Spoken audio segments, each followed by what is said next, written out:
Assalomu alaykum. Mirzayorova Shirinaxon 7 yoshda tug'ma displastik sindrom bilan ko'krak qafasini girdobsimon deformatsiyasi bilan kecha operatsiyada o'tkazdik.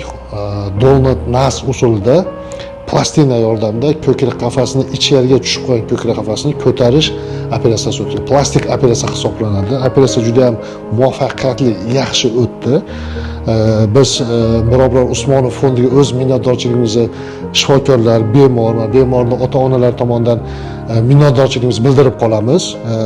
Bizni shular fond orqali imkoniyatlarimiz kengayib boryapti va shunga muhtoj oilalarimizga, respublikamizda istiqomat qilayotgan oilalardagi muhtoj oilalarga juda keng ko'lamda yordam beryapmiz. Buning uchun biz klinikamiz Vivamed klinikasi yordamidan va yana qayta aytaman, bemorlarimiz nomidan, ota-onalar nomidan chuqur minnatdorchilik izhor qilamiz. Bemorimiz operatsiyadan birinchi sutkasi perevazkalar qilindi, holatlari yaxshi. Hozir o'zi og'riqlar yaxshi yo'q bo'lganligi uchun uxlayapti. Qolgan narsalarni kun davomida ko'rib, nazorat qilib boramiz. Xudo xolasa, hammasi o'z joyiga tushib ketadigan muddamiz.